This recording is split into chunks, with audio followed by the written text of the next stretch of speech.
Infowars. It's a name that sparks strong opinions, isn't it? But how did it all begin? Back in 1999, Alex Jones created this platform, a website that would go on to become infamous for its propagation of conspiracy theories. At the time, the internet was still finding its feet as a major source of news for the public, and Jones capitalised on this emerging technology to establish Infowars under Free Speech Systems LLC. Right. And what's fascinating is how quickly it gained traction. By 2017, reports estimated that Infowars was pulling in about 10 million visits a month. That's no small feat. It even outpaced established outlets like The Economist and Newsweek in terms of online traffic. You've got to admit, that's impressive for a niche platform, even if the content itself raised, well, a lot of eyebrows. Indeed, from the start, Infowars positioned itself as an alternative to mainstream media, feeding into a growing demand for different narratives. But, as you'd suspect, it wasn't just the reach that made Infowars notable, it was the content. The site became a home for conspiracy theories, ranging from supposed government cover-ups of 9/11 to the harrowing claim that the Sandy Hook elementary school shooting was fabricated. Wait, the Sandy Hook claim? That one was particularly vile, wasn't it? Precisely. That kind of rhetoric didn't just misinform people, it inflicted real harm. Families of victims were harassed by individuals who, influenced by these conspiracies, believed them to be actors. For Jones and Infowars, this wasn't merely misreporting. It was a calculated effort to push alternative versions of major events that should have had no room for distortion or denial. And yet, it was this very audacity that drew millions to the platform. It's appalling, honestly. But at the same time, this site tapped into something bigger: the public's growing distrust in traditional institutions. Infowars gave them a place to latch onto those doubts, for better or, let's be honest, mostly worse. And Infowars wasn't just about the theories. The site often blurred the line between free speech and outright misinformation, cementing its reputation as a controversial powerhouse. This period marked its rise to prominence, but as we'll explore later, that rise wasn't without its consequences. As Infowars rose to prominence, the harm caused by its narratives became undeniable. Take the claims surrounding Sandy Hook or even 9/11. These weren't just fringe opinions. Alex Jones actively pushed the idea that major tragedies were false flag operations, fueling outrageous theories about government conspiracies and gun control agendas. It's beyond offensive. You've got grieving families who not only lost loved ones, but were then targeted, harassed because people actually believed these ridiculous conspiracy theories. Exactly. Jones referred to the victims' families as crisis actors, and for those who took his words seriously, it justified actions like threats and harassment. This led to major lawsuits, defamation suits filed by the families of Sandy Hook victims, among others. These weren't minor cases either. They brought to light a core question about freedom of expression and its misuse. Freedom of expression, sure, but it comes with responsibility, doesn't it? You can't just say anything under its banner and then claim immunity, especially when people are getting hurt. You're absolutely right. The lawsuits were clear proof of this. Courts ordered Infowars to pay millions in damages, with rulings that addressed the deliberate spread of misinformation. These outcomes point to the ethical dilemmas baked into the Infowars model, where selling a narrative often meant dismissing its real-world fallout. And, beyond the courts, there were repercussions in other spaces, social media, for example. Oh, let's talk about that. When platforms like Facebook and YouTube started banning Infowars, it wasn't just about cracking down on misinformation, was it? It cut right to their ability to reach people. And their income streams too.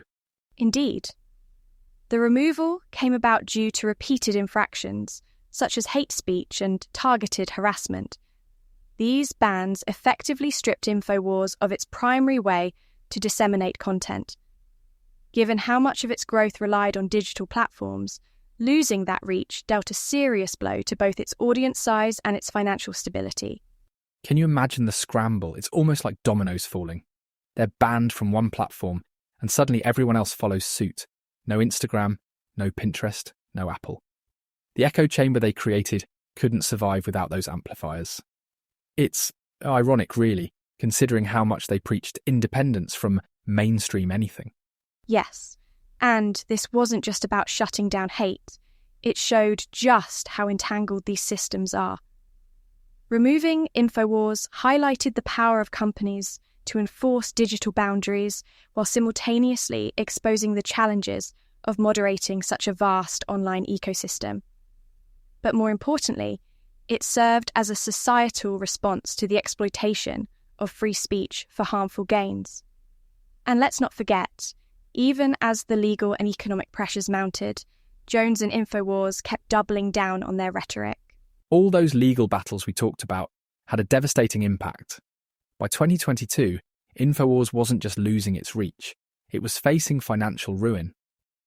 Mounting liabilities from those defamation lawsuits forced their parent company, Free Speech Systems, into Chapter 11 bankruptcy. The filings were astounding, revealing assets of at most $50,000, while debt soared to an estimated $10 million. This wasn't just a hiccup, it was a massive, self-inflicted collapse that laid bare the true cost of their practices.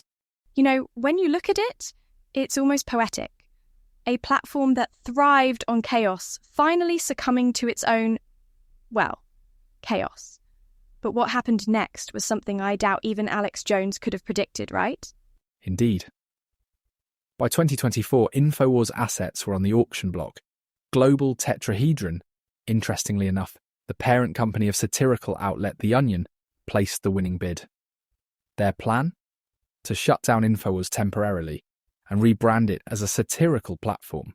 A poignant twist, isn't it?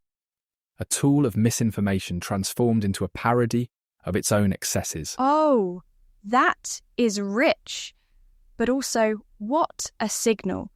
Turning it into satire feels like a very clear statement on how the public narrative around something like Infowars has shifted. It's almost cleansing in a way. Perhaps. But as with most things involving Alex Jones, it wasn't without controversy. Jones and his lawyers contested the legitimacy of the auction, challenging the sale to Global Tetrahedron. At one point, he even managed to restore the original site, claiming irregularities in the proceedings. The whole affair underscored how contentious the Infowars brand remains, even in the face of inevitable change. Right, so instead of quietly fading away, Infowars stayed firmly in the spotlight. But do you think this rebranding could really work? I mean, a satirical rebirth feels like a bold move, but will it be enough to reshape how people view its legacy? That's the real question, isn't it? Can its future narrative distance itself from the harm of its past? Already there's debate about whether satire is the right lens, or if it risks trivialising the damage Infowars caused. What's clear, though, is that the Infowars saga serves as a stark reminder of how unchecked platforms can exploit free speech at great societal cost. Honestly, it leaves a lot to think about. The moral, legal, and even cultural implications of this are huge. But hey, one thing's for sure. Infowars' story, chaotic as it's been, is a defining chapter in how we navigate misinformation in the internet age. And that's a topic we're still figuring out, right? Absolutely. And on that note, that concludes our exploration of the rise, controversies, and transformation of Infowars. It's been an eye-opening journey, and we hope you found it as thought-provoking as we did. Until next time, take care and stay curious.